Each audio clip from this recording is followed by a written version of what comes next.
Bonjour et bienvenue dans cette vidéo qui fait suite à celle sur les réactions nucléaires. Aujourd'hui, nous allons parler des émissions de particules et des rayonnements émis par ces réactions nucléaires, ce qu'on appelle la radioactivité. On commence cette vidéo en parlant des réactions nucléaires et notamment de la stabilité du noyau, parce qu'une réaction nucléaire se produit lorsqu'on se retrouve face à un noyau instable. Mais pour ça, il faut savoir ce qu'est un noyau stable et un noyau instable.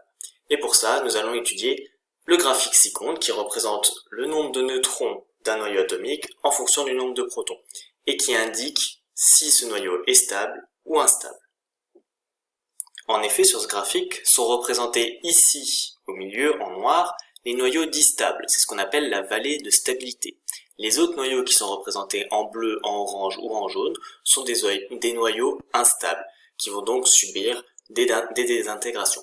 Les noyaux lourds, représentés ici en jaune, vont subir une désintégration alpha, c'est-à-dire qu'une particule alpha sera produite, c'est-à-dire un noyau d'hélium.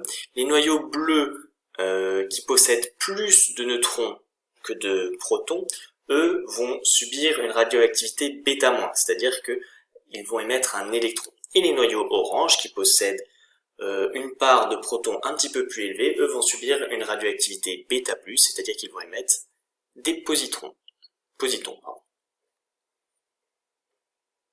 Alors on va quand même faire un petit rappel sur les réactions nucléaires, et notamment la réaction de fission, où on a initialement un noyau atomique assez gros, avec un grand nombre de nucléons, qui est percuté par un neutron.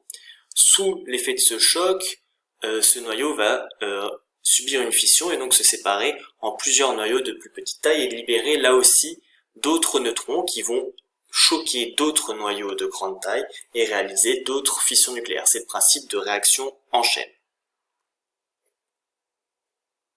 Donc comme dit juste avant, initialement, on a un très grand nombre de noyaux disponibles. Et donc un grand nombre de réactions nucléaires possibles. Mais avec le temps, ce nombre de noyaux disponibles diminue et le nombre de réactions lui aussi. Et c'est ce que représente cette courbe ici. Cette courbe, elle représente le grand nombre de noyaux. Alors, en ordonnée, vous avez le nombre de noyaux, et en abscisse, vous avez le temps, ici en année. Donc au début, on a un grand nombre de noyaux, et on voit qu'avec le temps, ce nombre de noyaux diminue. D'accord? Et il diminue pas de n'importe quelle façon. On dit qu'il diminue de façon exponentielle. Ça, c'est l'allure d'une courbe exponentielle.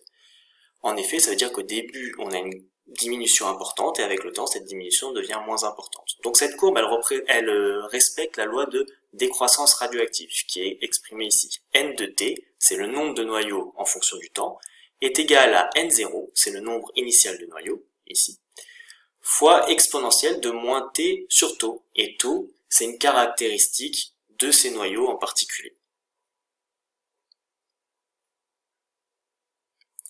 Alors une des grandeurs qui traduit ce phénomène, c'est l'activité nucléaire. Juste avant, on avait une courbe qui avait à peu près la même allure, sauf qu'elle représentait le nombre de noyaux en fonction du temps. Cette fois-ci, c'est pas le nombre de noyaux qu'on représente, c'est l'activité. Mais alors qu'est-ce que c'est l'activité? Eh bien, c'est le nombre de désintégrations par seconde, c'est-à-dire en fait le nombre de réactions nucléaires par seconde. Et ça, il est exprimé en becquerel. Un becquerel, c'est une désintégration par seconde.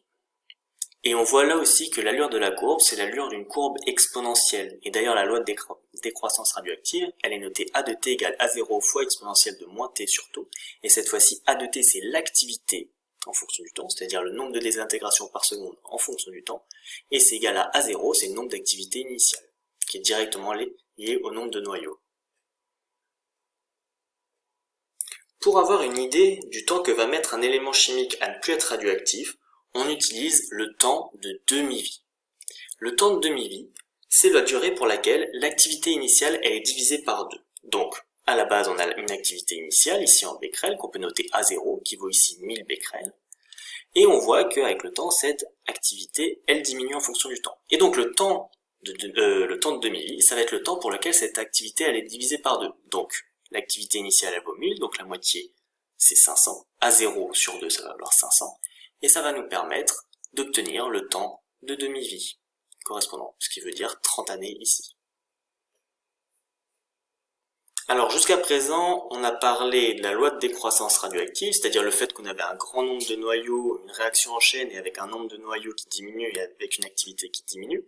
Mais nous, on va s'intéresser au rayonnement, c'est-à-dire tout ce qui est émis lorsqu'il y a une réaction chimique. Alors justement, une réaction nucléaire, c'est quoi? C'est un noyau pair qui vient subir une réaction chimique et donc former un noyau fils et certaines autres particules. Donc vous avez ici le noyau pair et qui forme certaines particules ainsi qu'un noyau fils. Et ce noyau fils, il est dit excité. Et pour se désexciter, ce noyau, il va émettre un rayonnement. Alors il va émettre trois types de rayonnements. D'abord, il va pouvoir émettre un rayonnement alpha, c'est-à-dire qu'il va perdre des protons et des neutrons, et c'est-à-dire qu'il va émettre une particule alpha. Je rappelle, la particule alpha, c'est un noyau de hélium. Le noyau d'hélium, il est composé de 2 protons et de 2 neutrons, ce qui fait 4 nucléons. Il peut aussi émettre un rayonnement β- ou β+, c'est-à-dire émettre un électron ou un positon. C'est pour transformer des protons en neutrons et inversement. Et enfin, il peut aussi émettre des photons. Les photons, c'est les particules de lumière. Et c'est ce qu'on appelle un rayonnement X ou gamma. Et pour traduire cette émission de photons, on a cette équation qui est ici. Cette équation, ça représente le noyau fils, ici, noté AZX, X c'est son élément chimique, et la petite étoile signifie qu'il est excité. Donc la réaction de désexcitation, en fait, c'est ce noyau fils qui devient ce noyau fils désexcité, c'est le même, AZX, plus le rayonnement gamma. Donc ce rayonnement est noté gamma. Alors, un rayonnement, qu'est-ce que c'est? Eh bien, un rayonnement, c'est un flux de particules. Et lors d'une réaction nucléaire, il y a plusieurs types de particules qui peuvent être émises. On a parlé des particules alpha, c'est-à-dire les noyaux d'hélium, des protons, des neutrons, des électrons, des positons et des photons. Ça fait beaucoup de particules. Et on va pouvoir caractériser globalement ce rayonnement en 2 catégories. Les rayonnements dits non ionisants et les rayonnements ionisants. Alors qu'est-ce que c'est qu'un rayonnement ionisant? Un rayonnement ionisant, c'est un rayonnement qui est capable d'arracher des électrons à des atomes. Donc pour ça, on a ce graphique qui explique bien le phénomène. Donc parmi les rayonnements non ionisants, on aura uniquement les photons. Et ce sera des photons qui ont une énergie inférieure à 12,4 électronvolts, ce qui correspond aux ondes radio, aux micro-ondes, aux UV, aux visibles, à l'infrarouge. Alors on peut calculer cette valeur seuil de 12,4 électronvolts pour déterminer la fréquence du photon limite en fait pour devenir un rayonnement ionisant. Il faut utiliser la formule E égale H fois F et donc faire le calcul F égale E sur H, où H c'est la constante de Planck, et on trouve la fréquence du photon émis. Et sinon parmi les rayonnements ionisants, on a donc tous les rayonnements électromagnétiques, c'est-à-dire les photons rayons X et rayons gamma, et on a toutes les particules, alors non chargées les neutrons, et les particules chargées légères comme les électrons et les positons, et lourdes comme les protons et les particules alpha. Alors je ne l'ai pas dit à la diapositive précédente, mais les rayonnements ionisants, ils ont des conséquences sur les tissus humains, et des conséquences plutôt désastreuses en général. Et donc toutes ces particules émises, elles n'ont pas le même pouvoir de pénétration. Et donc on va pouvoir adapter nos protections selon les rayonnements émis. Donc par exemple, si on prend le noyau d'hélium, c'est-à-dire une radioactivité alpha, les particules alpha sont arrêtées par une simple feuille de papier. A l'inverse, les électrons, eux, peuvent traverser une feuille de papier, mais sont arrêtés par une feuille d'aluminium. Les rayonnements gamma, eux, traversent facilement une feuille de papier ainsi qu'une feuille d'aluminium, et il faut au moins 1 mètre de béton pour pouvoir atténuer sérieusement un rayonnement gamma.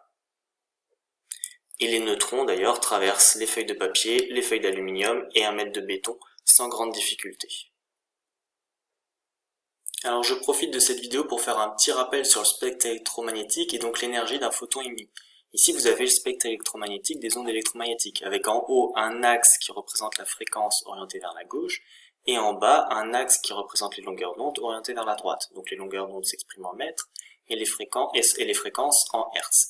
Vous avez ici le domaine du visible, et les rayons sont très peu énergétiques. À droite, on a les ondes radio, les micro-ondes, l'infrarouge, puis le visible, et après on arrive avec des rayons beaucoup plus énergétiques avec l'ultraviolet, le rayon X et le rayon gamma.